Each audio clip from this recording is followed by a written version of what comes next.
Israel को बेचे गए। मतलब अब जब कई दशकों के बाद भारत बेहतर स्थिति में आया है तो इनकी छाती में दर्द हो रहा है। इजराइल जिसकी एडवांस टेक्नोलॉजी के कारण गाजा के लोग अब मोबाइल फोन तक रखना जरूरी नहीं समझ रहे, दूभर हो गया, डर से कांप रहे हैं कि अगर फोन रखा तो इजराइल ट्रैक करेगा और यहीं पर बम फूटेगा। फिर अगर वो देश भारत से हथियार खरीद रहा है तो आखिर दिक्कत किसे है? हालांकि इजराइल इतना मजबूत है कि उसे हथियारों की जरूरत नहीं है, लेकिन अगर भारत से हथियार खरीद रहा है तो परेशानी आखिर मदनी को क्यों हो रही है? अब कुतर्क क्या दिया जा रहा है? कुतर्क ये कि भारत के हथियार गाजा पट्टी और फिलिस्तीन के मुसलमानों को मारेगा। कुल मिलाकर इनको चिंता भारत की नहीं है, इनको चिंता गाजा पट्टी की है। भारत दुनिया के आगे हाथ फैलाता रहे तो इनको चलेगा, लेकिन अगर आगे बढ़े तो ऐसे लोगों के पेट में दर्द है। ये जो मदनी है गाजा पट्टी को क्यों नहीं समझाते जाकर कि भाई मार खाने जैसा काम कर क्यों रहे हो? अमेरिका और इजराइल तो साफ कह रहे हैं ईरान को भी कि अभी भी आतंकवाद छोड़ो, हिजबुल्ला, हूती, हमास को छोड़ो, हथियार डाल दो, हम छोड़ देंगे तुम्हें। लेकिन तब तो कोई नहीं कह रहा। क्यों नहीं आप ईरान को कहते कि अपनी जिद छोड़ दो? इजराइल को भारत हथियार ना बेचे तो आखिर किसे बेचे? वो इजराइल जो हर पटल पर भारत के साथ खड़ा रहा। 100 नहीं 101 जगह पर उसने ये बात बोली है कि हम भारत के साथ हैं, चाहे वो कश्मीर का मुद्दा हो, चाहे आतंकवाद का मुद्दा हो। ईरान अमेरिका आपस में लड़ रहे हैं, अफगानिस्तान में भी लड़ाई है। इसके अलावा चेचन्या और सीरिया में मुस्लिम रूस से लड़ रहे हैं, मोरक के बॉर्डर पर फ्रांस से लड़ाई है, इंग्लैंड में गृह युद्ध जैसे हालात हैं, इधर श्रीलंका म्यांमार में बौद्धों से लड़ाई चल रही है। तो हथियार आखिर किसे बेचा जाए? अब क्या मदनी जैसे लोग बताएंगे कि भारत की विदेश नीति क्या होनी चाहिए, रक्षा नीति क्या होनी चाहिए? कहां थी यह संस्था जब कश्मीर में नरसंहार हुआ, मुजफ्फरनगर में जब दंगा हुआ, तब कहां ये लोग थे? और तब पवन खेड़ा कहां थे जो आज ये ट्वीट कर रहे हैं कि भारत को इसका ध्यान रखना चाहिए? अगर किसी को ना पता हो तो मुजफ्फरनगर में जब दंगा हुआ था तो राहुल गांधी, सोनिया गांधी, मनमोहन सिंह जब गए वहां पर दंगा पीड़ितों से मिलने के लिए, 2 कैंप बनाए गए थे दर्शकों, 2 कैंप, एक मुसलमानों का कैंप, एक हिंदुओं का कैंप। लेकिन पूरी कांग्रेस सिर्फ और सिर्फ मुसलमानों के कैंप में गई और मुआवजा भी सिर्फ मुसलमानों को देने के लिए लिस्ट तैयार किया गया था। वो तो अच्छा हुआ कि सुप्रीम कोर्ट ने फटकार लगा दी। इस पूरे मामले पर कोई कुछ नहीं बोला, तब सभी के मुंह में दही जमा हुआ था। और एमनेस्टी इंटरनेशनल जैसी संस्था तब तो कुछ भी नहीं बोलती। जब पहलगाम में हमला हुआ था तब तो कुछ भी नहीं बोलती। जब इसके पहले आतंकी हमले हुए, चाहे वो 2008 का ही क्यों ना हो, तब महमूद मदनी क्यों नहीं बोल पा रहे थे? आखिर पेट में दर्द क्यों हो रहा था और अभी ये बात क्यों उठ रही है? आज हम इसी का पर्दाफाश करेंगे कि महमूद मदनी जिस तरीके से स्काउट एंड गाइड तैयार करने के उसके नाम के साथ एक जिहादी फौज तैयार कर रहे थे, जिसको खुद सुदर्शन न्यूज ने जिसका पर्दाफाश किया था, हमारे प्रमुख संपादक सुरेश चौहान के, जिन्हें बिंदास बोल में पूरा पर्दाफाश किया था और विस्तृत रिपोर्ट तैयार की थी और बताया था कि कैसे स्काउट एंड गाइड की आड़ में एक जिहादी फौज तैयार की जा रही है। जिहादी फौज बिल्कुल सेना की तर्ज पर तैयार की जा रही थी, ताकि किसी भी मोर्चे पर किससे लड़ेंगे, ये हिंदुओं से ही तो लड़ेंगे, और तैयार भी इसीलिए किया जा रहा था। जब से ये पर्दाफाश हुआ है उसके बाद से लगातार ये ऐसी खबरें सामने आ रही हैं, ये महमूद मदनी हो चाहे अरशद मदनी हो। एक और वाक्य आप तक बताती हूं। अरशद मदनी अहमदाबाद में जब ब्लास्ट हुए थे, 21 सीरियल ब्लास्ट, जिसमें 56 लोगों के परखच्चे उड़ गए थे, जब कोर्ट ने उनके फैसले को बरकरार रखा, उम्र कैद के फैसले को बरकरार रखा और जिन्हें फांसी थी उनके फैसले को बरकरार रखा, तो अब अरशद मदनी कह रहे हैं कि सुप्रीम कोर्ट जाएंगे। समझ रहे हैं आप? आतंकवादियों की पैरवी करने वाली संस्था से, उनके लोगों से आप क्या उम्मीद कर सकते हैं कि वो भारत का साथ देंगे? आज इसी पर हम करेंगे चर्चा। आगे हमारे साथ गेस्ट का पूरा पैनल मौजूद है, परिचय भी आपसे करवाएंगे।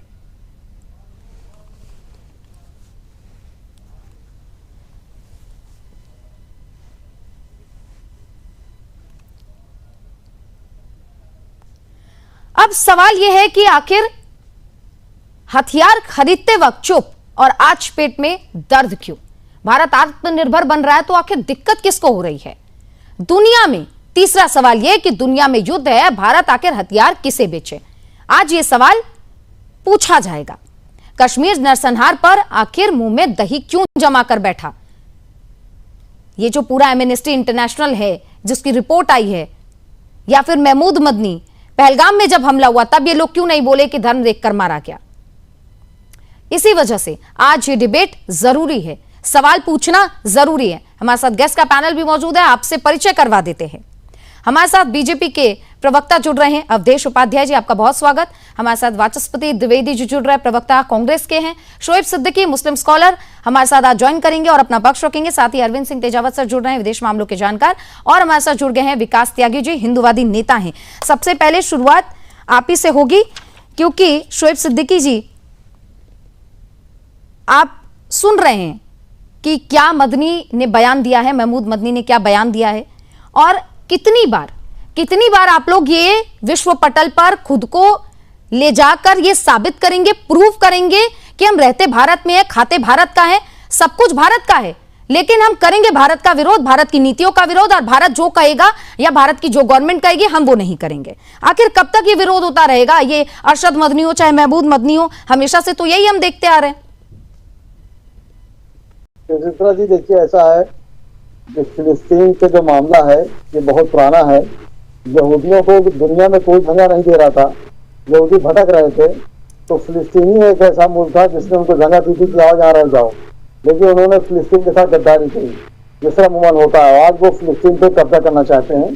पहले हिस्ट्री आपने बताई तो शॉर्ट में सुन लें आप। और फिर फिलिस्तीन में गाजा पट्टी जो है वो उनके लिए बहुत अहम है इसराइल के लिए। वो चाहते हैं गाजा पट्टी पे हम कब्जा कर लें तो वहां से उनके लिए बहुत आसान हो जाएगा, बहुत से तेल के मामले आ जाएंगे, दूसरे मुल्कों को हमला करने की बात आ जाएगी, तो वो गाजा पे निगाह रखे हुए हैं। अभी 2 साल से जब वो इसराइल जो है गाजा मासूम बच्चों को इस तरह मार रहा था कि मैं भी जिंदगी में 2 बार बहुत रोया हूँ। एक बार जब मेरे वालिद साहब खत्म हो गए थे, ठीक है, और दूसरी बार जब फिलिस्तीन के बच्चों को, मैं तो सुन तो नहीं पाया, आप छेड़ा पूरी बात सुन लीजिए। नहीं सुन रही हूँ सर, आप ही सुन रही हूँ। जब फिलिस्तीन के बच्चे मर रहे थे तो तब मैं रोया, 2 बार जिंदगी बहुत जबरदस्त रोया। और आप देखिए अटल बिहारी वाजपेयी जो हमारे मुल्क के वजीर आजम थे, उन्होंने भी हमेशा फिलिस्तीन की पैरवी करी। पुराने वीडियो उठा देख लेगा, उन्होंने हमेशा ये बात कही कि फिलिस्तीन का जो हक है वो इसराइल को देना पड़ेगा, हम उसके साथ हैं। तो जहाँ पे बात मासूम बच्चों में देखिए, लेकिन डिबेट पे क्या होता है कि मीडिया ही उसके दूसरे रुख ले लेती है। जहाँ पे मुल्क के वजीर आजम नरेंद्र मोदी जी तीसरी बार मुल्क के वजीर आजम है, जाहिर सी बात मोदी जी कोई आम शख्सियत नहीं है, आलबल उनको जानता है, आप भी जानते हैं। जो चाहे उन्होंने बात उठाई है तो जाहिर सी बात हमें अपना पक्ष रखने की इजाजत है। तो वो नरेंद्र मोदी जी से बात करेंगे कि सर ऐसा मामला है, इसराइल को जो आप हथियार देंगे, जाहिर सी बात वो वहाँ पे फिलिस्तीन के मासूम बच्चों को मारेगा। ठीक है, फिलिस्तीन के मारे जा रहे हैं, आपको मालूम। ठीक है, मैंने आपको बहुत ध्यान से सुना शोएब जी, मैंने आपको बहुत ध्यान से सुना। तो आपको क्या लगता है, इजराइल पागल है? इजराइल को अचानक से एक दिन नींद खुली और इजराइल ने गाजा पट्टी पर हमले शुरू कर दिए। गाजा ने कुछ नहीं किया, सब जानते हैं, लेकिन आप लोगों का ना एजेंडा यहाँ पर फिट नहीं होता ना, इस वजह से ऐसी बयानबाजी आप करते हैं। आपको क्या लगता है, जब यहूदियों को मारा गया उनके बच्चे नहीं थे, उनके घर में औरतें नहीं थी?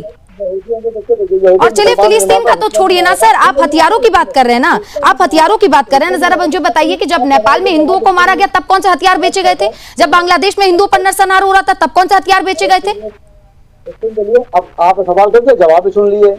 आप फिलिस्तीन को कह रही है, फिलिस्तीन वो इसराइल तो यहूदियों को मुसलमान नहीं मार रहा, हिटलर ने मारा था, 4.5 लाख यहूदियों को मारा था। कुछ तो छोड़ दिया था कि देखना वक्त बताएगा कि ये कितने खराब होते हैं, आज वक्त बता रहा। दूसरा सुन लिया आपने बांग्लादेश की बात करी। बांग्लादेश जब हिंदू भाई मेरा मारा था तो मैंने मुखालफत हर चैनल पे की थी, बड़े तो आलिमों ने करी थी, लेकिन उसी वक्त अडानी की लाइफ बांग्लादेश जा रही थी, कारोबार जा रहा था, तब आपने डिबेट रखी। हमने तो मुखालफत करी, हर चैनल पे करी, बड़े आलिमों ने करी कि मेरा हिंदू भाई वहाँ मारा जा रहा है, मैं उसके साथ हूँ, बांग्लादेश को नस्तानाबूद कर दिया जाए। लेकिन हुआ क्या कि अडानी की लाइफ, अरशद मदनी का तो एक भी बयान नहीं आया इसमें कि बांग्लादेश में हिंदुओं पर नरसंहार हो रहा है, अत्याचार हो रहा है, उनको मारा जा रहा है, उनकी हत्या हो रही है, गलत है? तो लूंगा नहीं।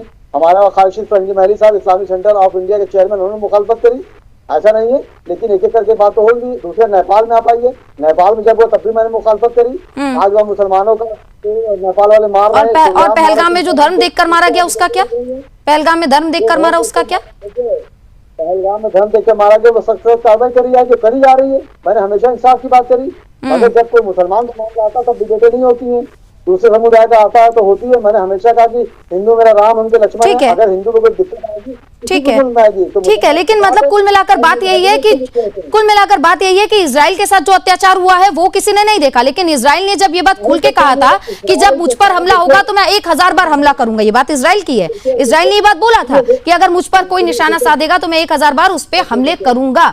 और ये बात तो भारत भी कहता है ना सर, भारत भी कहता है कि अगर पाकिस्तान भारत पर एक बार हमला करेगा तो हम अंदर घुस के मारेंगे, और उसी का नतीजा एयर स्ट्राइक था, उसी का नतीजा सर्जिकल स्ट्राइक था। वापस एक बार आपके पास आऊंगी, हमारे साथ द्विवेदी जी बने हुए हैं।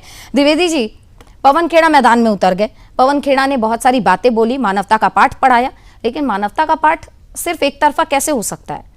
कैसे सिर्फ एक तरफा मानवता का पाठ? जब पहलगाम में हमला हुआ था तब आज तक कोई एक कांग्रेसी ये नहीं बोल पाया कि धर्म देखकर वहां पर मारा गया था। निंदा सबने की थी, पर धर्म देखकर मारा गया था ये बात आज तक किसी कांग्रेसी ने नहीं बोली।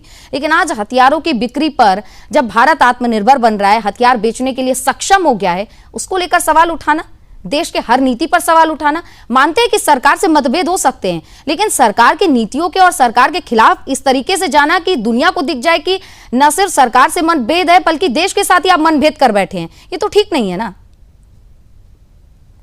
नमस्कार। हमारे जो साथी अरविंद सिंह जी, उनको भी नमस्कार। हमारे भाजपा प्रवक्ता उपाध्याय जी को भी नमस्कार, और हमारे शोएब सिद्दीकी साहब भी को भी नमस्कार, और हमारे जो हिंदूवादी नेता सोकल्ड आपने लिखा है, नाम नहीं आ रहा है, तो उनको भी हमारी तरफ से नमस्कार। विकास त्यागी जी, सबको आदरपूर्वक नमस्कार। इसके साथ साथ आपके सभी श्रोताओं और दर्शकों को भी आदरपूर्वक नमस्कार। आपका जो विषय है मैं उस पर रहना चाहूंगा, भावनात्मक विषय पर नहीं जाऊंगा। देखिए, देश काल परिस्थिति के अनुसार हर सरकार अपने हिसाब से नीति, विदेश नीति और विभिन्न नीतियां तय करती है। तो उसके पहले जब तक गुटनिरपेक्ष आंदोलन की रहनुमाई करी कांग्रेस सरकार में, उसके बाद हमने उसकी सदारत भी की, इसके बाद उसकी नींव भी डाली, वो सारा उस समय कांग्रेस की स्थिति थी। मैं इस बात पे आपको थोड़ा सा ये कहना चाहूंगा, आप कहने 80 साल में आयुधों का कोई निर्माण नहीं होता, तो आपको मैं थोड़ा सा करेक्ट करना चाहूंगा। DRDO, इसके बाद जितने भी मिसाइल्स के जितने मिसाइल्स के और फिसाइल के भी, दोनों जितने भी आयुध निर्माण हुए हैं वो DRDO के, वो भाजपा के कार्यकाल में नहीं हुए हैं। दूसरा, इसके बाद जो भी सरकारें रही हैं, चाहे कांग्रेसी सरकार रही है, गैर सरकारी रही, जैसे कि शोएब साहब ने भी कहा, मैं उसे ताकीद करते हुए कहता हूं कि देखिए, उसमें अटल बिहारी वाजपेयी जी ने भी इजराइल के साथ बहुत नजदीकी नहीं रखी और वो इजराइल के समर्थक नहीं रहे, लेकिन वर्तमान सरकार इजराइल के साथ अपना ताउन कर रही है, उनके साथ अपना। ठीक है सर, आपको थोड़ा सा सर एक सेकंड आपने कहा कि इजराइल के साथ बहुत ज्यादा दोस्ती पहले नहीं रही है, अब रही है। सर थोड़ा सा मैं आपको यहाँ पर जानकारी दे दूं, शायद हो सकता है थोड़ा इधर उधर हो जाए। देखिए, इजराइल ने 1962, 1965, 1971 और 1999 जब जब युद्ध जैसी स्थिति हुई, इजराइल ने हमेशा से खुलकर साथ दिया है, और आज भी हर विश्व पटल पर आतंकवाद के विषय पर इजराइल ही भारत का साथ दे रहा है, रशिया ही भारत का साथ दे रहा है। क्यों कभी भी यहां से ये चीज नहीं कही गई, भारत में ही ये माइक्रो पार्टिकल हैं जो इधर उधर की बातें करते हैं, बाकी कोई नहीं कहता। क्यों आप लोग अमेरिका पे तो ये नहीं कह पाते कि आप ईरान पर इतने हमले क्यों कर रहे हैं? आप कहते हैं क्या अमेरिका को? कह पाएंगे क्या? हिम्मत नहीं है, और ना अमेरिका आप लोगों को सीरियस ही लेगा, ये बात आप भी जानते हैं। सुन लीजिए, बोलिए। हाँ बिल्कुल सुनिए। गुटनिरपेक्ष आंदोलन में हम किसी पक्ष के साथ नहीं थे, ना हम रशिया के साथ थे, ना हम अमेरिका के साथ थे। और अगर आप ये इजराइल की साथ की बात कर रहे हैं, तो इजराइल कांग्रेस के समय भी यासिर अराफात को और इंदिरा जी के बीच में बहन भाई का रिश्ता था। लेकिन अब जब हमारे पास युद्ध के हथियार बनने शुरू हुए हैं, तो हमारा ये ओपन मार्केट है, सारा जो युद्ध का मार्केट होता है ओपन मार्केट है, किसी ने किसी को रोका नहीं है। मदनी साहब का ऐतराज गैर वाजिब है, कोई भी देश हमसे ले सकता है। इजराइल अगर ले रहा है, उसके पास उसको हथियार खरीदने की उसकी जरूरत है, वो ले सकता है। ईरान भी ले सकता है, सऊदी अरबिया भी ले सकता है, कोई मुस्लिम ममालिक भी ले सकता है। वो लेना चाहे तो ले, हम तो ओपन मार्केट में अपने हथियार को बेच रहे हैं। और हमारा इसके पहले तो उसमें कोई मदनी साहब की जो उन्होंने सवाल उठाया, उसमें मैं सहमत नहीं हूं। इजराइल किसका क्या करेगा, हम अमेरिका कभी पूछ के करता है। सर आप पवन खेड़ा की बात पे आइए ना सर, पवन खेड़ा ने जो ट्वीट किया उस पे आइए, क्योंकि मदनी साहब की बात से तो कोई इत्तेफाक नहीं रखता। पवन खेड़ा ने जो ट्वीट किया उस पे बात करते हैं। नहीं, पवन खेड़ा जी ने कोई ऐसी बात नहीं की है। सर उन्होंने 2 कोई दिन पहले इजराइल का के खिलाफ ट्वीट है बात सर, नहीं की। 2 दिन पहले का ट्वीट है। मैं आपके पास एक बार फिर अच्छा, लौटूंगी, तब तक आप एक बार ट्वीट चेक कर हाँ। लीजिए। ठीक है हमारे साथ। कोई भी इजराइल के खिलाफ बयान नहीं दिया, किसी के पक्ष में नहीं कहा। नहीं सर, उन्होंने हथियार जनरल मत स्टेटमेंट दिया। सुनिए ना सर, ये जो रिपोर्ट आई है ना एमनेस्टी इंटरनेशनल की, इसके ऊपर उनका ये एक एमनेस्टी- ट्वीट है सर, एक बार आप पढ़िए उसको। एमनेस्टी से कांग्रेस का कोई लेना देना नहीं। सर एक बार नहीं, पढ़िए ना कांग्रेस का सर, उससे कोई लेना फिर देना नहीं, एमनेस्टी सर आप विदेशी विरोध संस्था कीजिएगा, है। डेफिनेटली कीजिएगा, मैं आपको पूरा मौका दूंगी। मैं कह रही हूँ 2 दिन पहले की ये ट्वीट है, आप एक बार उसको पढ़िए, मैं फिर आपके पास लौटूंगी तो इस पर हम चर्चा करेंगे। हमारे साथ तेजावत सर हैं, अवधेश जी आपके पास लौटूंगी, लेकिन हमारे साथ तेजावत सर हैं। सर विदेश नीति, रक्षा नीति क्या होनी चाहिए, कैसी होनी चाहिए, भारत की क्या अभी इस वक्त स्थिति है, भारत ने आत्मनिर्भर बनकर पहले के मुकाबले में आज, और सर हाँ एक चीज मैं आपको करेक्ट कर दूं कि डेफिनेटली भारत ने पहले भी किया है, लेकिन जो पिछले 1 दशक में स्थिति भारत की सुधरी आत्मनिर्भरता की दिशा में, मैं बात उसकी कर रही थी। तेजावत सर आप ही अब बताइए, क्योंकि इस पैनल में मुझे लगता है आपके पास इसका करेक्ट इन्फॉर्मेशन होगा, और आप ही ये बता सकते हैं कि भारत की जो अभी की विदेश नीति है, रक्षा नीति है, भारत अभी किस पोजीशन पर है, भारत ये जो कर रहा है वो ठीक है, गलत है, और ये जो बयान आया है इसके अगर हम कंपेयर करें, और ये जो एमनेस्टी की इंटरनेशनल की रिपोर्ट आई है, इसके ऊपर आपकी प्रतिक्रिया, और आप पूरे विस्तार से उसको हम आप इसे समझेंगे। सुचित्रा जी, शायद मैं पैनल में सही व्यक्ति हूँ, क्योंकि पवन खेड़ा जी को मैं व्यक्तिगत रूप से भी जानता हूँ, और उनके पूरे जो पॉलिटिकल डेवलपमेंट के साथ थे जब वो दिल्ली के सीएम थे, और उसके बाद में कांग्रेस में आए हैं। तो कांग्रेस के ज्यादातर लोग हैं, मुझे काफी ईमानदारी से ये बताना पड़ेगा कि एक अवसरवादी पॉलिटिक्स के तहत उनका डेवलपमेंट होता है, और हो सकता है नाराज हो अगर वो सुनते हैं तो, क्योंकि परिचित हैं तो नाराजगी जाहिर है।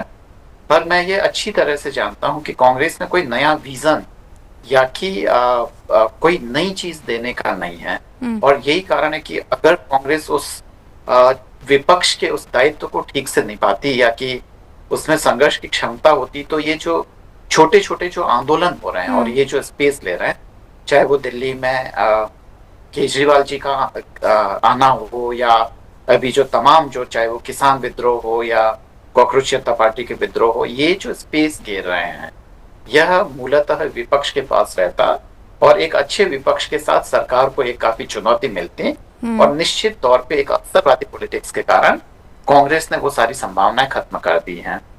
अब यह सच है, और ये मैं नहीं कह रहा हूँ, पाकिस्तान के एक मुस्लिम स्कॉलर कह रहे हैं, मेरे अच्छे मित्र हैं, अभी उन्होंने पाकिस्तान की नागरिकता छोड़कर उन्होंने यूरोपियन नागरिकता ले ली है। तो उनका भी साफ साफ कहना है कि जो खासकर भारत के जो मुस्लिम स्कॉलर्स हैं वो काफी बायस्ड हैं। कारण ये कि वो एक खास तरीके की कम्युनल पॉलिटिक्स खेलते हैं, और इसका कारण यह है कि जितने भी जो पढ़े लिखे मुसलमान थे वो तो सेपरेशन के बाद में वहां जाने की स्थिति में थे, वो जाके अपना नया रोजगार शुरू कर सकते थे, पर आर्थिक जो रूप से जो सक्षम नहीं थे वो भारत में रह गए। और ऐसे में जहां जो तबका आर्थिक रूप से कमजोर होता है, वहां पे अज्ञान और उस अज्ञान का फायदा उठाने वाले कुछ लोग जरूर होते हैं। ठीक है। तो ये है। पर गाजा के बारे में जहां 65-70 हजार लोगों को मारा गया है, इजराइल के लोग उसको जस्टिफाई नहीं करते हैं कि वो ठीक किया है उन्होंने, और तमाम यूनाइटेड स्टेट और यूरोप की यूनिवर्सिटीज में जितने भी जो संजीदा लोग हैं, उन्होंने इजराइल के इस कृत्य का विरोध किया है। हालांकि उस कृत्य को भी कोई प्रशंसा नहीं करता है, पर एक अगर आप जनसंहार कर रहे हैं तो उसका पूरा जवाब आतंकवाद का जवाब जनसंहार नहीं हो सकता, क्योंकि वो भी टेररिज्म ही होता है। जहां तक भारत सरकार का जो स्टैंड है वो बिल्कुल मेरे जैसा ही है, जैसा मैं सोचता हूँ। भारत सरकार साफ साफ तौर पर बोलती है, पर गाजा में लोगों की सहायता के लिए भारत सरकार ने बहुत सारी ट्रकों को भेजा था, उनको लोगों को मानवीय सहायता के लिए भारत हमेशा आगे रहा है, और इजराइल के इस कृत्य को कभी प्रशंसा की नजर से नहीं देखता है। इजराइल यह भी सच है कि हमेशा भारत को सपोर्ट करता रहा है, क्योंकि भारत को सपोर्ट करने में उसका फायदा है, उसका कहीं पर भी कोई नुकसान नहीं है। पर ठीक इसके उलट अगर भारत ऐसा करता है तो उसका काफी नुकसान है, खासकर वेस्ट एशिया के साथ जो भारत के मजबूत संबंध है उन पे असर पड़ता है। भारत के जो लोग जो वहाँ अलग अलग रोजगारों से जुड़े हुए हैं उस पे असर पड़ता है। भारत के संबंध वेस्ट एशिया से काफी गहरे हैं और उतने ही महत्वपूर्ण हैं जितने इजराइल से हैं। और अभी जो हथियार बेचने वाली बात है उसमें विदेश मंत्री ने साफ साफ कहा है कि वो अंतर्राष्ट्रीय नियमों के तहत है। अगर हथियार बेचना रोकना ही है तो आपको सामूहिक रूप से सबका रोषना, और केवल भारत को इसलिए जिम्मेदार नहीं ठहराया जा सकता कि आपके हथियारों का इस्तेमाल वहां क्या हो रहा है। ठीक है, तो इन सब चीजों को अगर बेहतर तरीके से समझे सुचित्रा जी, ठीक है, क्योंकि तेजावत सर कोई अमेरिका को ये जाकर नहीं कहता कि आखिर पाकिस्तान को F-16 क्यों बेचा, और F-16 किसके खिलाफ यूज हुआ, भारत के खिलाफ। तब तो किसी ने कोई कुछ नहीं बोला। सवाल यहीं से उठता है ना, और उसके बाद आपके दोहरे चरित्र का पता भी चलता है। अवधेश जी लगातार बने हुए, विकास जी आपके पास लौटती हूँ।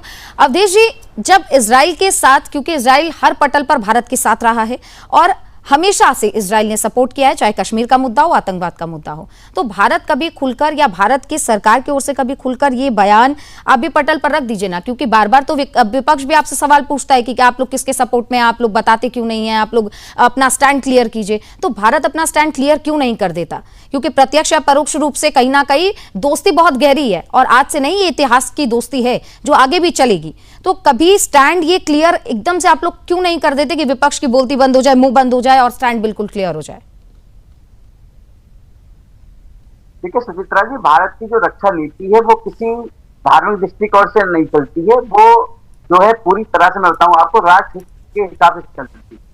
ये नहीं है कि महमूद मदनी ने कह दिया कि इजराइल को जो भारत हथियार बेच रहा है वो कहीं ना कहीं गाजा को परेशान करने काम हो रहा है, वहां कहीं ना कहीं फिलिस्तीन में जो है कहीं जो हो रही है मारकाट, जो उसमें कहीं ना कहीं जिम्मेदारी निभा रहे हैं। अरे मदनी साहब, आप एक बात बताइए, 80 साल तक इस देश ने बाहर से हथियार खरीदे, तब किसी को दर्द नहीं हुआ। आज जब भारत प्रधानमंत्री नरेंद्र मोदी जी के नेतृत्व में बड़े से बड़े जो हथियार बना रहा है हमारे अपने देश में, वो बाहर हम दे रहे हैं कई देशों को, तो दिक्कत हो रही है। अब यदि हमारा भारतवर्ष आत्मनिर्भर बन रहा है प्रधानमंत्री नरेंद्र मोदी जी के नेतृत्व में, तो दिक्कत किस बात की है भाई? अगर आपको इतनी दिक्कत फिलिस्तीन से है, गाजा से है, तो आप फिलिस्तीन से ये कहिए ना कि भाई जो इजराइल के साथ ऐसा क्यों कर रहा है, इजराइल के साथ गाजा क्यों कर रहा है ऐसा काम, गाजा पट्टी में जो ये नौबत आई है क्यों आई है, उनको कहिए सुधार लेके आए अपने अंदर। ये बात कर रहा है कि भारत इजराइल को हथियार बेच रहा है, भारत फिलिस्तीन को बर्बाद करने में लगा हुआ है, हथियार बेच के इजराइल को कहीं ना कहीं गाजा पट्टी में नुकसान हो रहा है। अरे मजरी जी, कम से कम कुछ तो शर्म कीजिए, जिस देश में रहते हो उसी देश को बदनाम कर रहे हो आप। जिस देश ने आपको शान शौकत दी, इज्जत दी, शान शौहरत दी, उसी देश को आप बदनाम कर रहे हैं। ऊपर से हमारे यहाँ जो बैठे हैं एक मुस्लिम स्कॉलर, वो उनका महिमा मंडन करने में लगे हुए हैं। तो इस समय हमारा जो भारतवर्ष है पूरी तरह से आत्मनिर्भर बनने की कगार पर खड़ा हुआ है, लेकिन कुछ कट्टरपंथी विचारधारा के लोग, मदनी जैसे जो लोग हैं, उनको ये चीज बर्दाश्त नहीं हो रही है, इसीलिए ये इस तरह की बयानबाजी कर रहे हैं। और दूसरी बात, मैं एक बात बताऊं, अभी कह रहे थे हमारे कांग्रेस के प्रवक्ता बता रहे थे, बहुत सारी बातें कर रहे थे। मैं ये पूछ रहा हूँ, जब सरकार रही देश में 70 साल, कितने हथियार बनाए हमारे देश ने भाई? कितने देशों को आपने बेचे हथियार? बताइए आप। आपने सही बात कही सुचित्रा जी, जब नेपाल में हिंदुओं को मारा जाता है तो हथियार कौन देता है नेपाल? उस समय जब सॉरी बांग्लादेश में हिंदुओं को मारा गया, सबने देखा किस तरह से मारा गया हिंदुओं को, सरेआम उनको जला दिया गया, सरेआम उनको उन पर गोलियां चलाई गई। वहां हथियार किसे सप्लाई की? मदनी जी को ये दिखाई नहीं देता है? देश का अपमान करने के लिए मदनी एकदम बाहर आ जाते हैं। भाई क्या करे भारत भर, बताइए। अमेरिका को बेचे हथियार, फ्रांस को बेचे, म्यांमार को बेचे, जबकि इनसे भी वही मुस्लिम कंट्री लड़ रहे हैं जो इजराइल के साथ लड़ाई हो रही है। तो दिक्कत कहाँ है मदनी जी, ये तो आप स्पष्ट कर लीजिए। जो मुस्लिम कंट्री है, जो कहीं ना कहीं इस्लामिक कट्टरपंथी विचारधारा के लोग जहाँ रहते हैं, वो तो सभी देशों से लड़ रहे हैं जो बड़े डेवलप्ड कंट्री है। ठीक है, लेकिन आप ऐसे देश विरोधी तत्वों को रोक भी तो नहीं पा रहे हैं ना, सिर्फ बयानबाजी करने से थोड़ी हो जाता है। रोक लग रही है, जो देश विरोधी गतिविधियों में शामिल पाया जाता है उस पर कार्रवाई की जाती है। क्यों? तो फिर आखिर ऐसा क्यों हो रहा है कि अरशद मदनी उन 38 आतंकवादियों की पैरवी के लिए सुप्रीम कोर्ट जा रहे हैं? ऐसा स्पेस क्यों दिया गया है कि आतंकवादियों की पैरवी के लिए सुप्रीम कोर्ट जाने तक की जरूरत पड़ रही है? लूपहोल्स तो है ना, लूपहोल्स कब ठीक होंगे? ये गलती किसकी है? ये गलती मदनी जैसे लोगों की है। और दूसरी, जैसे मुस्लिम स्कॉलर यहाँ बैठे हुए हमारे भाई अभी बात कर रहे थे मदनी के लिए, इन्होंने एक शब्द नहीं बोला। ऐसे लोग उनका समर्थन करते हैं, उन पर जब कार्रवाई होती है वो तो समर्थन करते ही हैं, वो तो उनकी बात से समझ में आ जाता है कि वो समर्थन करते हैं। ठीक है, हमारे साथ विकास त्यागी भी हैं। विकास जी, आपके पास आ रही हूँ। अब पूरा मामला आपके समक्ष है, आप सुन रहे हैं, और ये भी आपको पता है कि आज नहीं बल्कि इससे पहले लगभग 7 महीने पहले खुद सुदर्शन न्यूज के प्रमुख संपादक जी ने बिंदास बोल में सुरेश चौहान जी ने इसका पर्दाफाश किया था कि स्काउट एंड गाइड एक उसके आड़ में एक जिहादी सेना तैयार करने की कोशिश थी, जिसके हाथ में भारत का तिरंगा होना चाहिए था, उसके हाथ में जमीयत उलैमा हिंद का तिरंगा था, झंडा था उसका। और इसका पर्दाफाश किया गया था, क्योंकि हम जानते हैं कि किस तरीके से यहां पर भी चीजें चल रही हैं और आए दिन ऐसी खबरें भी सामने आती है। हाल फिलहाल की अगर हम दिल्ली की बात करें, कैसे जिहादियों ने एक हिंदू कैब ड्राइवर का गला रेता है। तो ये जो पूरा प्लान तैयार किया जा रहा है, और मान लेते हैं कि ये जो स्काउट एंड गाइड की आर्मी इनकी तैयार हो रही है, कल को अगर ये इजराइल में जाएं और लड़ना शुरू कर दे कि हम गाजा पे अटैक हुआ है, चलिए हम लड़ना शुरू कर देते, ये तो भारत और इजराइल की जो इतनी लंबी दोस्ती है, सालों की ऐतिहासिक दोस्ती है, ये तो पूरा बर्बाद हो जाएगा फिर। जी सुचित्रा जी, सबको मेरा जय श्री राम। जय श्री राम सर। और अभी जो मदनी के बयान को लेकर आज ये डिबेट है, मैं इसमें ये कहना चाहूंगा कि मदनी के पेट में जब जब भी दुनिया के अंदर किसी मुस्लिम देश को भारत उसके साथ में खड़ा होता है, तो ये मदनी के पेट में दर्द होता है, और स्वाभाविक भी है। एक देश आज हमारा और उन देशों की श्रेणी में खड़ा हो गया जो कल तक हथियार हम लेते थे, और आज हम वालों देश की श्रेणी में खड़े हो गए। केवल पेट में दर्द ये है मदनी के। और मदनी जब बांग्लादेश के अंदर हिंदुओं पर अत्याचार होते हैं, कश्मीर के अंदर पाकिस्तान से आकर आतंकवादी वहां मार कर जाते हैं, एक बार भी नहीं बोलते। यदि आज भारत ने और अपने हथियार और उन्हें दिए तो क्यों पेट में दर्द हो रहा है? तो मैं तो प्रधानमंत्री मोदी जी का और इस सरकार का स्वागत करूंगा कि भारत को आत्मनिर्भर बनाते हुए और उस श्रेणी में खड़ा कर दिया जहां विश्व के विकसित देश खड़े हुए हैं। केवल पेट में दर्द किस बात का है? और रही बात केवल हथियार नहीं, यदि इजराइल को भारत की सेना को भी भेजकर वहां से और भारत का ऋण उतारना चाहिए, क्योंकि बहुत पक्का दोस्त दुनिया के अंदर और हमारा इजराइल है, और यदि सेना की भी आवश्यकता पड़ती है तो सेना को भी भेजना चाहिए। और मदनी जैसे व्यक्ति बैठकर यहाँ दारुल के अंदर, देवबंद के अंदर जो केवल जमीन क्या बात कर रहे हैं सर, आपकी ये बात सुनकर ही लोगों के और भी ज्यादा दर्द होना शुरू हो जाएगा। केवल का एक बयान आया है, मदनी यदि ये बयान नहीं देगा, इन बयानों के कारण ही दुनिया के जो मुस्लिम देश है वो मदनी को चंदा देते हैं, वहां से फंडिंग होती है। यदि ये बयान नहीं देगा तो मदनी को कौन चंदा देगा, कौन फंडिंग करेगा? ये देश का गद्दार है। भारत सरकार को तो इस पर कार्रवाई करनी चाहिए। ये तय करेगा मोदी को क्या करना हो, ये तय करेगा भारत सरकार की क्या होनी चाहिए, ये तय करेगा भारत की रक्षा नीति क्या होनी चाहिए। बिल्कुल तो विकास जी, जो आप कह रहे हैं ना, अगर ये हो जाए तो फिर कहीं इनके पेट में और दर्द हो जाएगा और तबीयत और बिगड़ जाएगी। खैर, हम चर्चा को आगे भी जारी रखेंगे, लेकिन यहां पर एक छोटे से ब्रेक के लिए रुकेंगे। हलाल हटाओ, नेपाल बचाओ, देखिए रात 8 बजे जागो प्रदोष सुरेश चौहान जी के साथ। रोज सब्जी का स्वाद बढ़ाए और घर वालों का प्यार पाए, गोल्डी सब्जी मसाले। गोल्डी लाए हैं फ्रेश लॉक टेक्नोलॉजी, जो रखे मसालों को हर समय फ्रेश। पेट दबा, रोग दबा, सबको पता, फिर तुझको नहीं क्यों है पता? पेट दबा, हर रोग दबा, एक ही जगह। मित्रों, आपका स्मार्टफोन कहीं आपको बुद्धू तो नहीं बना रहा है? सूचना के इस महाक्रांति के युग में आप तक गलत जानकारियां तो नहीं भेज रहा है? और इसलिए हम लाए हैं सुदर्शन का मोबाइल ऐप। आपका मोबाइल एंड्रॉयड हो या एप्पल का iOS हो, दोनों प्लेटफॉर्म पर सुदर्शन का मोबाइल ऐप प्रादेशिक, राष्ट्रीय और अंतर्राष्ट्रीय भाषाओं में आपके सामने सभी प्रकार के समाचारों को लेकर आएगा। और हाँ, चैनल आप लाइव भी देख पाएंगे और हमारे पुराने कार्यक्रम भी पीछे जाकर देख पाएंगे। तो आइए,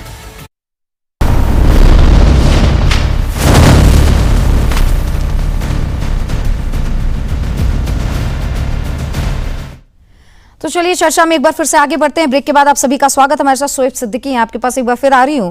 शोएब जी, जैसा कि मैंने अभी कुछ देर पहले भी इस बात का जिक्र किया है कि अमेरिका ने F-16 पाकिस्तान को बेचा, उसने हथियार खरीदा और हमला किस पे हुआ? भारत पर हुआ। ऑपरेशन सिंदूर के दौरान उसका यूज हुआ।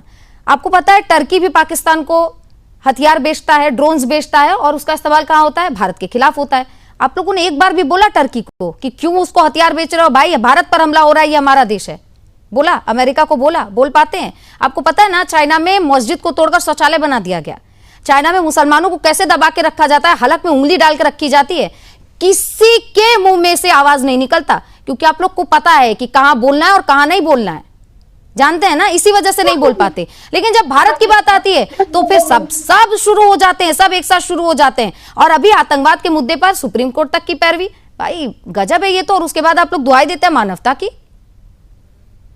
वहां पे सवाल कर लिए जवाब सुन लिएगा। देखिए होता क्या है कि इसराइल का जो रवैया है, ये पूरी दुनिया जानती है कि इसराइल का रवैया क्या रहता है। अभी इसराइल ने, आप देखिए अभी ईरान से जो हमला चल रहा है अमेरिका का, तो अमेरिका ने, ट्रम्प ने कई बार उसको खत्म करने की बात कही, लेकिन इसराइल ने धमकी अमेरिका तक को दे दी कि नहीं रुकेंगे, जो करना कर लो। तो वो डिक्टेटरशिप कर रहा है। आप देखिए अमेरिका में जो है ओबामा थे और बाइडेन थे, दोनों राष्ट्रपति थे, अपने अपने वक्त गुजारा उन्होंने। बल्कि ओबामा तो 2 बार रहे राष्ट्रपति, बाइडेन 1 बार रहे।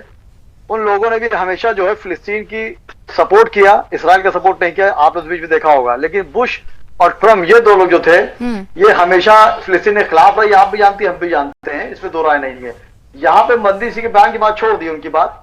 अगर वो फिलिस्तीन के बच्चों को जिस अंदाज से मार रहे थे, पूरी दुनिया देख रही थी, मासूम मासूम बच्चों को किस तरह चीथड़े उड़ा रहे थे, मार रहे थे, बच्चों को खाना दिखाते थे, 8-9 साल बच्चों को खाना फेंकते थे, क्या कि ले लो, जैसी बॉर्डर क्रॉस करते थे फट से इसराइल को गोली मार देते थे।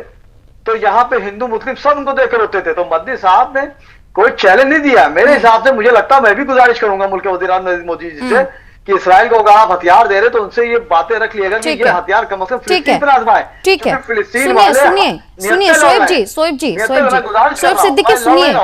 सिद्दीकी सुनिए।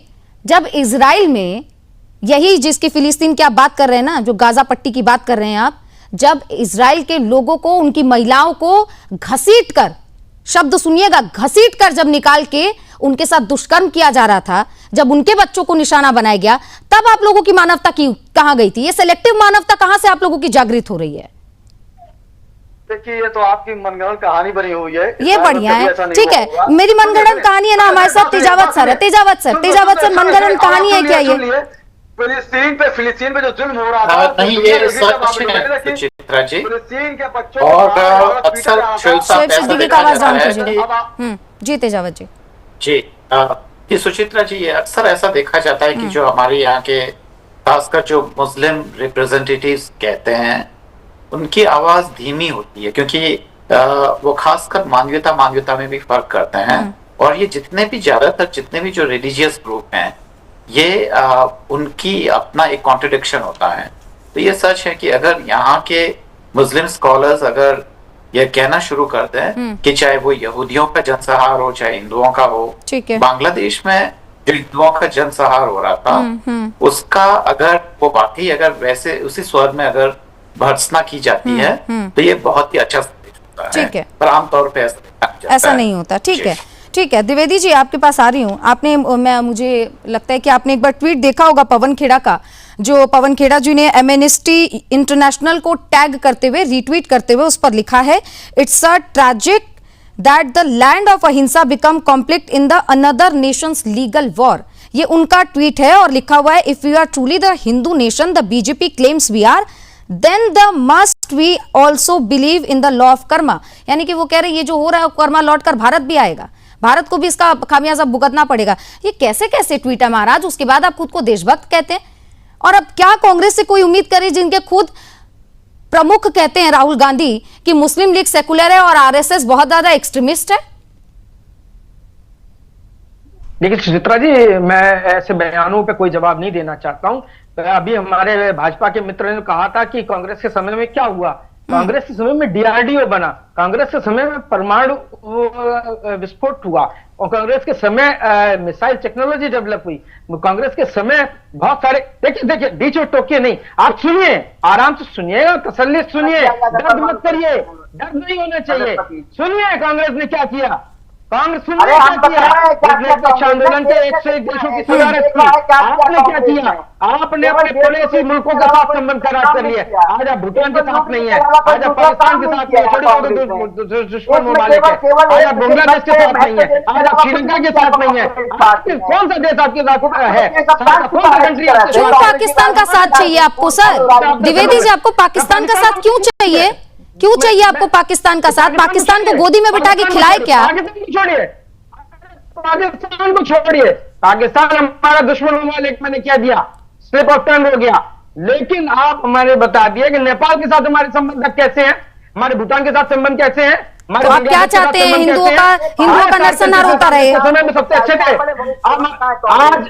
अरे हिंदू और मुसलमान की बात कहां से आ रही है? आपने जो सवाल बात करी है, महमूद मदनी साहब ने जो कुछ भी कहा मैं उसको कंडेम करता हूं। हम किसको अपनी टेक्नोलॉजी बेचेंगे, हम अपने हथियार किसको बेचेंगे, ये मदनी साहब तय नहीं करेंगे। पूरी दुनिया को कोई मुल्क हमसे हथियार खरीद सकता है, कोई भी खरीदे, किसी पे आपत्ति नहीं है। सरकार किसी को बेच सकती है, इस पर भी कांग्रेस को कोई आपत्ति नहीं है।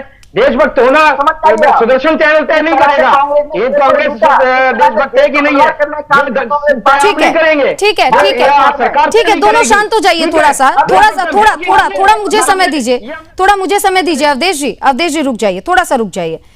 द्विवेदी जी, आप ये कह रहे हैं कि जो कुछ भी हुआ पास्ट में, डेफिनेटली जो भी हुआ मैं इसको कंडेम नहीं करूंगी, मैं कहूंगी ठीक है कांग्रेस ने बहुत अच्छा काम किया।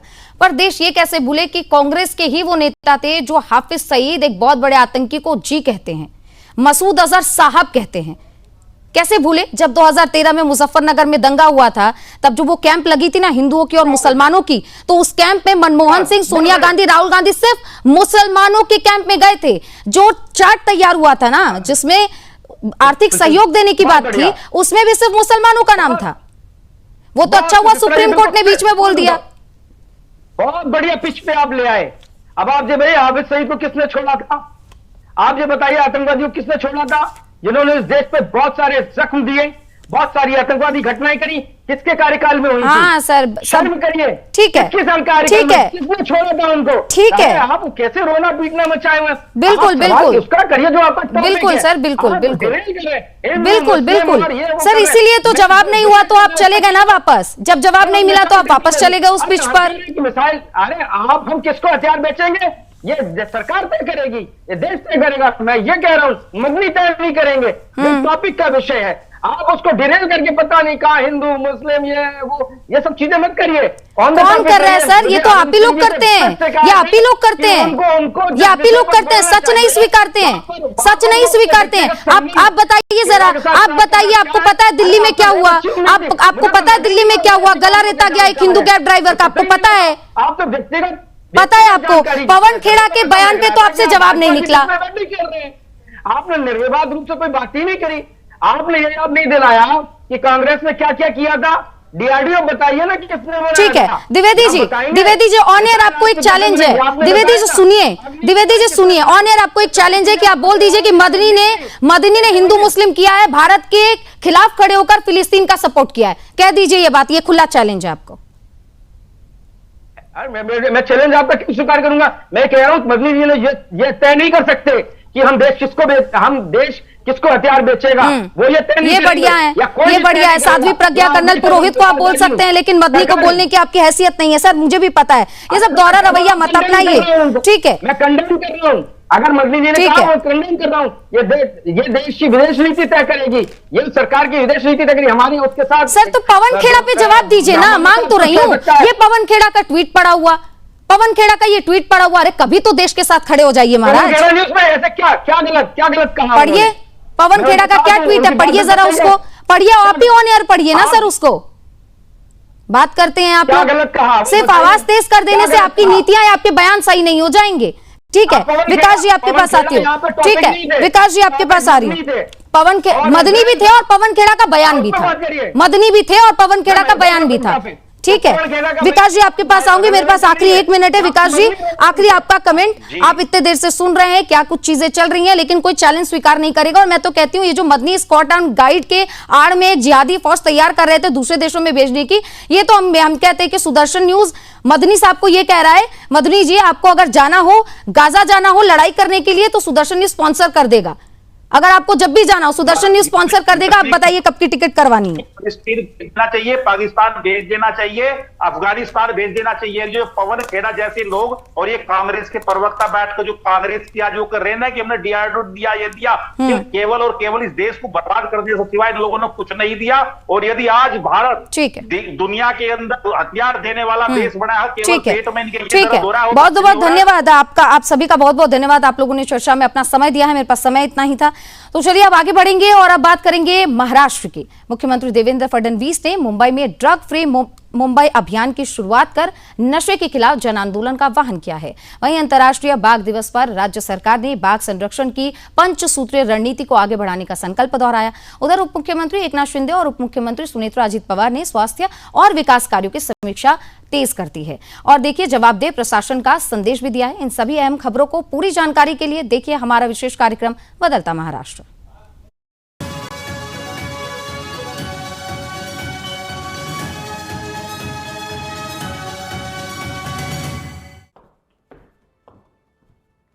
नमस्कार, आप देख रहे हैं सुदर्शन न्यूज और मैं शिवांगी जैन एक बार पुनः आप सभी का स्वागत करती हूं हमारे इस विशेष कार्यक्रम बदलता महाराष्ट्र में। देश को नशे की गिरफ्त से मुक्त कराने की दिशा में महाराष्ट्र सरकार ने एक बड़ा और निर्णायक अभियान शुरू किया है। मुंबई के वर्ली डोम से मुख्यमंत्री देवेंद्र फडणवीस ने ड्रग फ्री मुंबई अभियान का शुभारंभ करते हुए साफ कहा कि नशे के खिलाफ यह लड़ाई केवल कानून व्यवस्था का विषय नहीं बल्कि देश के भविष्य को बचाने का राष्ट्रीय अभियान है। मुंबई के वर्ली डोम से शुरू हुआ ड्रग फ्री मुंबई अभियान अब महाराष्ट्र सरकार के सबसे बड़े जन जागरूकता अभियानों में शामिल हो गया है। मुख्यमंत्री देवेंद्र फडणवीस ने कहा कि प्रधानमंत्री नरेंद्र मोदी के नशा मुक्त भारत के विजन को साकार करने के लिए drug free Mumbai, drug free Maharashtra और ड्रग फ्री भारत का संकल्प हर नागरिक का संकल्प बनना चाहिए। मुख्यमंत्री ने कहा कि आज भारत विज्ञान, तकनीक, आर्टिफिशियल इंटेलिजेंस, अंतरिक्ष और रक्षा जैसे क्षेत्रों में तेजी से आगे बढ़ रहा है।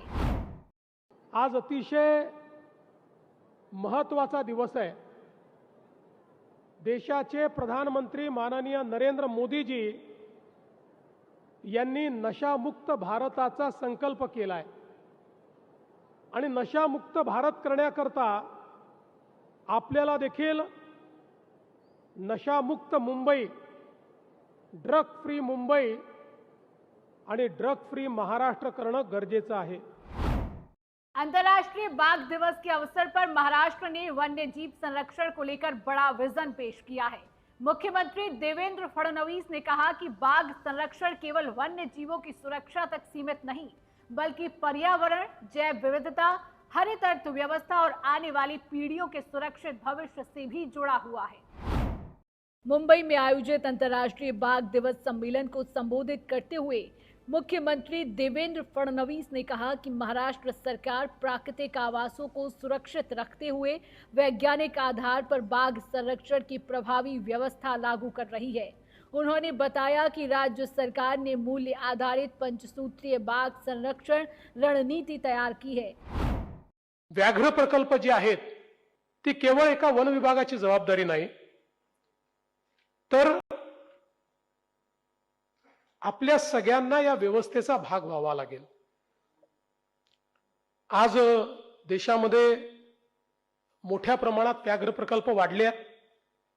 एक वेळ अशी आली होती की ज्याप्रमाणे भारतातनं चिता संपला त्याप्रमाणे भारतातनं वाघ देखील संपला असता, परंतु कन्झर्वेशनचे जे काही प्रयत्न झाले या प्रयत्नातनं गेल्या 3-4-5 दशकांमध्ये आणि विशेषतः गेल्या 2 दशकात तर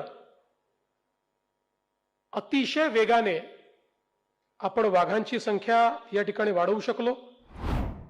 महाराष्ट्र में स्वास्थ्य सेवाओं को मजबूत करने की दिशा में एक बड़ा कदम उठाया जा रहा है।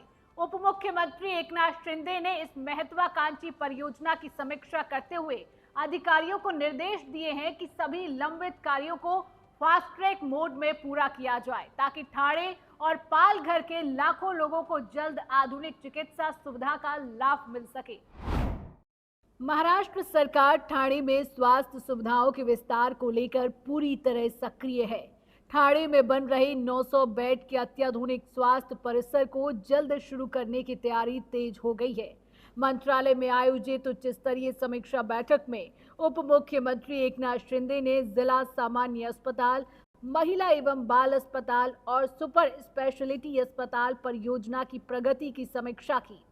बैठक में उप मुख्यमंत्री ने अधिकारियों को स्पष्ट निर्देश दिए कि इस परियोजना में किसी भी स्तर पर देरी स्वीकार नहीं की जाएगी।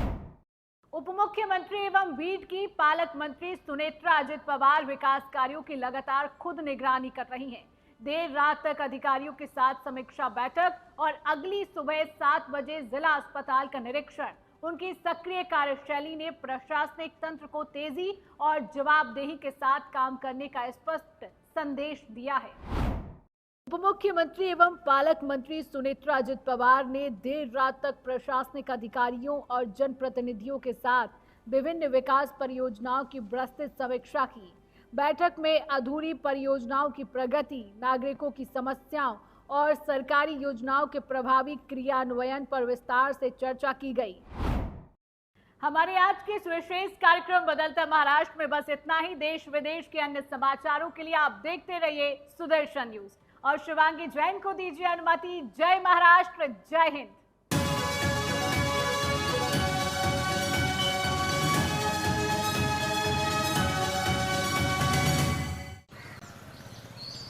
वाह, जब जब पशु आहार लेते हो 150 बचा ही लेते हो ना। कोई कमाल।